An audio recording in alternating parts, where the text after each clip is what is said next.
Përshëndetje miq dhe mirë se riktheheni në kanalin tim të YouTube-it. Para disa ditësh në rrjetet e mia sociale ju ftova që të më bëni pyetje që kishit rreth shëndetit tuaj dhe sot kam ardhur me përgjigje për to, ndaj ju ftoj që të më ndiqni deri në fund. Fillojmë pa humbur kohë me pyetjen e parë. A është e vërtetë që nuk duhet të ham fruta menjëherë pas vaktit kryesor? Është një pyetje që ma bën shpesh miqtë e mi për arsye se ka qenë një mit sipas të cilit fruta do të pengohen nga stomaku dhe do të qëndrojnë për një kohë të gjatë duke kaluar në një proces të fermentimit të fibrave që do të shoqërohet me fryrje të barkut. Ç'është e vërteta, në fakt, njerëzit të cilët nuk kanë asnjë lloj problemi gastrointestinal apo të procesit të tretjes, nuk do të kenë për asnjë lloj sikleti, për arsye se procesi i tretjes do të vijojë normalisht, ku do të zbërthehet makroelemente si proteina, karbohidratë dhe ylëna sipas radhës.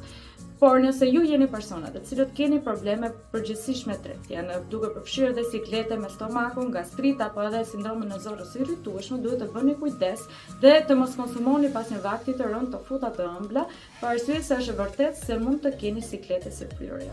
Pra përgjigjja është që po, është e vërtet pjesërisht që do të thotë ata persona të cilët kanë probleme të tretjes duhet të evitojnë konsumimin e frutave menjëherë pas vaktit kryesor, pra të presin pak të 1 deri 2 orë, ose të konsumojnë ato si mesvakt, ndërsa personat të cilët nuk është se kanë asnjë probleme mund të vijojnë që të konsumojnë frutat pas një lloj sikleti. Kalojmë në pyetjen e radhës. Sa ujë duhet të pim realisht çdo ditë? Shpesh kemi dëgjuar atë 8 gota ujë në ditë ose 1 litër e gjysmë deri në 2 litra ujë në ditë. E vërteta është se sasia ujë që duhet të konsumojmë do të varet shumë edhe nga karakteristikat që secili prej nesh ka, duke filluar që nga pesha trupore, duke vijuar edhe me nivelin e aktivitetit fizik, por gjithashtu gjendja e përgjithshme dhe temperatura e ambientit gjithashtu do të jetë një faktor i rëndësishëm. Unë mendoj që neve duhet të jemi shumë të vëmendshëm për të dëgjuar trupit tonë, sepse ai shpesh do të na japi sinjale rreth asaj se çfarë ka nevojë. Për shembull, për të kuptuar nëse pim ujë mjaftueshëm, mjafton që të shikojmë ngjyrën e urinës. Në rast se është e çelët e pastër, atëherë jemi të hidratuar mjaftueshëm, ndërsa një urinë e errët shpeshherë sinjal i mungesës së konsumimit të ujit të mjaftueshëm. Dhe shpeshherë rekomandohet që në momentin që ne vendim etje të pim ujë. Pra, të jemi të vëmendshëm për të dëgjuar se çfarë na kërkon trupi ynë. Kjo vlen për shumë gjëra në fakt, po ta mendoni, shpeshherë neve mund të kuptojmë edhe nevojat që kemi edhe për minerale të ndryshme. Për shembull, një ndjesi e lotjes mund të jetë edhe një sinjal i mungesës së magneziumit apo edhe të mungesës së hekurit në trupin tonë. Pra, kushtojini vëmendje trupit tuaj pasi ai po komunikon gjatë kohës me ju. Pyetja tjetër. A duhet ta shmangim plotësisht mishin e kuq?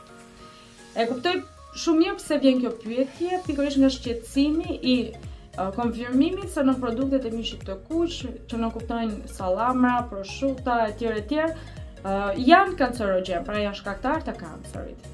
Vetë mishin e kuq nuk është se detyrimisht duhet të eliminojmë nga dieta jonë, sipas përsëri studiuesve dhe rekomandimeve që ata japin, por duhet të konsumojmë vetëm mishin direkt, pra jo në produkte të përpunuara, por mishin e pjekur apo të zier siç duhet, 1 deri në 2 herë në javë, jo më shumë dhe në sasi të kufizuara, për arsye se sidoqoftë do të marrim dhe përfitime shëndetësore prej tij. Mishi i kuq ka përmbajtje të hekurit, por ka përmbajtje gjithashtu edhe të proteinave. Lind shpesh edhe ai debati që unë shumë bukur mund të kaloj një dietë vegetariane dhe të marr proteina të shëndetshme me origjin bimore. Por duhet të kemi kujdes, sepse struktura përbërëse e proteinave njihet me emrin aminoacid. Ka disa lloje aminoacidesh dhe janë disa lloje prej tyre të cilat konsiderohen esenciale apo thelbësore, që do thotë janë të domosdoshme për mirëqenien tonë. Dhe këto aminoacide esenciale gjenden vetëm tek proteinat me origjinë shtatëzore për arsye se tek bimët nuk mund të prodhohen këto lloje aminoacidesh. Që do thotë se sado proteina të shëndetshme bimore të konsumojmë, prapë nuk do të jetë e njëjta gjë sikurse atyre me origjinë shtatëzore. E them kjo nga dikush që unë personalisht kam qenë diku vegetariane, por për arsye shëndetësore detyrova që të rikthehem konsumimit të rregullt të mishit, sidomos pra mishit të kuq, por brenda normave, pra brenda sasive të rekomanduara. Gjithsesi, në rast se keni merak nga mishi i kuq, një alternativë tjetër të mishit i cili ka përmbajtje të lartë të hekurit është edhe gjeli i detit. Pyetja tjetër. A duhet të shmangim gjalpin të rësisht? Edhe gjalpi është sulmuar me dekada, për arsye se në fakt është një yndyrë ngopur. Por, siç themi gjithmonë, çelësi I suksesit është ekuilibrimi, që do thotë jo ta eliminojmë tërësisht, por ta marrim atë me mençuri, pra me sasi të kufizuara. Ideja është që gjalpi ka përmbajtje të disa vitaminave të cilat janë të domosdoshme për trupin tonë, dhe sjell si pasojë të përfitime. Por duhet të jemi të kujdesshëm që të mos abuzojmë, pra mos të kalojmë sasitë të rekomanduara, sepse në fund të ditës mbetet një yndyrë ngopur. Ama është shumë herë më mirë që të konsumoni gjalp se sa margarinë. Margarina është një transyndyrë e cila ka shumë efekte negative shëndetësore në organizmin tonë, duke përfshirë edhe shkaktimin e kancerit. Dhe u mendua fillimisht kur u prodhua për herë të parë se një alternativë e shëndetshme gjalpit, por është tërësisht episodi kundërt. Pra, gjalpi është I shëndetshëm dhe margarina jo. Nëse doni mund të konsumoni vajin ullirit, nuk lodhem së përsërituri që në Shqipëri kemi fatin e mirë që të kemi një vaj ulliri shumë cilësor, I cili do të sjellë shumë përfitime për shëndetin tonë. Në rast se doni të dini më tepër për vajin e ullirit, ju ftoj që të ndiqni videon që ja kam dedikuar pikërisht këtij lloji produkti në kanalin tim të YouTube-it. Pyetja tjetër. Sa e vërtet është që vezët janë të pashëndetshme? Edhe këtë pyetje e kuptoj shumë mirë për arsye se me dekada të tëra është përfolur fakti që nuk duhet të tejkalojmë sasitë e vezëve të konsumuara për arsye se mund të ndikojnë në nivelin e lartë të kolesterolit në gjak.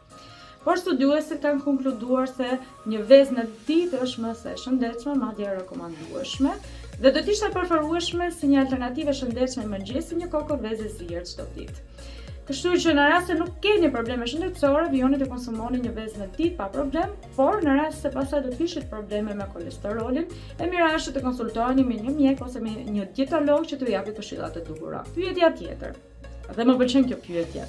A është buka e zezë më e shëndetshme se sa buka e bardhë?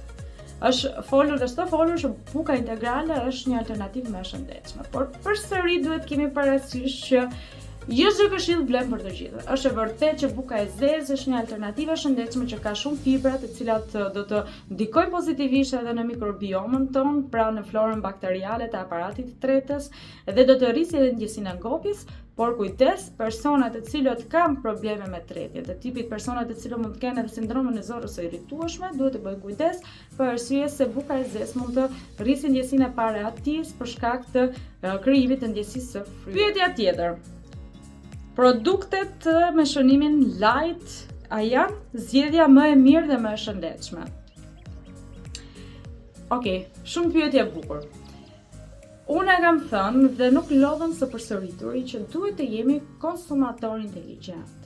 Duhet të lexojmë etiketat e produkteve të cilat neve do të blejmë.